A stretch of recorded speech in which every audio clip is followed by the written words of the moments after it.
Chapter 28. The earthquake did little damage. Even the spring, which failed to flow for several days, started up and flowed more than ever. But the great waves had cost me all the food and weapons which were stored in the cave, as well as the canoe I had been working on and those hidden underneath the south cliffs. The canoes were the biggest loss. To find enough wood to make another would have taken me all spring and summer. I therefore set out on the first fair morning to search for whatever wreckage the waves had washed ashore. Among the rocks near the south cliffs, I found a part of one canoe, buried in sand and twisted kelp. I worked all morning to dig it free, and then, having scraped it clean, could not decide what to do. I could cut the sinews and carry the planks up the cliff, 2 at a time on my back, and across the dunes to the Coral Cove, which meant many days, or I could build the canoe here on the rocks and take the chance that another storm would wash it away before I finished. I finally did neither of these things. Choosing a day when the sea was calm, I floated what was left of the canoe, and pushing it in front of me, made my way past the sandspit and into the cove. There I took the wreckage apart and moved the planks up the trail beyond the place where the great waves had reached. I found the remains of my other canoe. It had been washed far back in the cave, and I could not get it out, so I went back to the south cliffs and hunted among the piles of kelp until I had enough pieces of wood, counting what I already had, to begin the building of another. It was late in the spring now. The weather was still unsettled, with light rain falling most of the days, but I started the new canoe anyway, for I needed it to gather shellfish. No longer did I think of the Aleuts, as I have said, yet without a canoe to go where I wanted, I felt uneasy. The planks were all about the same size, the length of my arm, but they came from different canoes and were therefore hard to fit together. The holes were ready, however, which saved me much labor and time. Another help was that the great waves had washed ashore long strings of black pitch, which was often difficult to find on the island, and which I needed.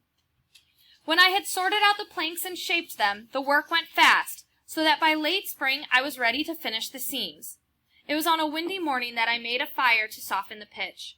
The wind was cold, and it took a long time to get the fire going. To hasten it, I went down to the beach for dry seaweed. I had started back with my arms filled when I turned to look at the sky, thinking from the feel of the wind that a storm might be close. Off to the north the skies were clear, but in the east, from whence the storms sometimes came at this season, stood banks of gray clouds, one on top of the other. At this moment, in the deep shadows cast by the clouds, I saw something else. Forgetting that I was carrying a load of seaweed, I threw up my arms, and the seaweed fell to the ground. A sail, a ship, was there on the sea, halfway between the horizon and the shore. By the time I had reached the headland, it was much closer, moving quickly on the strong wind. I could see that it did not have the red, beaked prow of the Aleuts, nor did it look like the white men's ship, which I clearly remembered. Why had it come to the island of the Blue Dolphins? I crouched in the headland and wondered, my heart beating fast, if the men who sailed it had come to catch otter. If they were hunters, I must hide before they saw me. They would soon find my fire and the canoe I was making, yet I could go to the cave and probably be safe from them.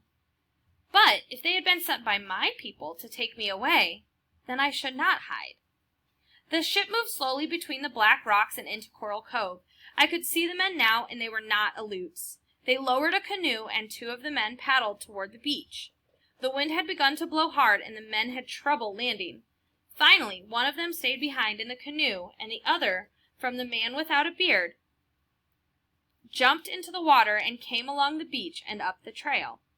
I could not see him, but after a while I heard a shout, then another, and I knew that he had found my fire and the canoe. The man he had left at the cove did not answer, nor did the men on the ship, so I was sure he was calling to me. I crawled down from the rock and went to the house. Since my shoulders were bare, I put on my otter cape. I took my cormorant skirt and the abalone box in which I kept my necklace and earrings. With Rontu-Aru, I then went along the trail that led to Coral Cove. I came to the mound where my ancestors had sometimes camped in the summer. I thought of them the happy time spent in my house on the headland, of my canoe lying unfinished beside the trail. I thought of many things, but stronger was the wish to be where people lived, to hear their voices and their laughter. I left the mound and the green grass growing on it among the white shells. I could no longer hear the man calling, so I began to run. When I came to the place where the two trails met, where I had built my fire, I found the footsteps the man had left. I followed them down to the cove. The canoe had gone back to the ship. The wind was screaming now, and the mist blew in across the harbor, and waves began to pile up on the shore. I raised my hand and shouted. I shouted over and over, but the wind carried my voice away. I ran down to the beach and waded in the water. The men did not see me. Rain started to fall, and the wind drove it against my face. I waded farther out in through the waves, raising my arms to the ship. Slowly it moved away in the mist. It went toward the south. I stood there until it was out of sight.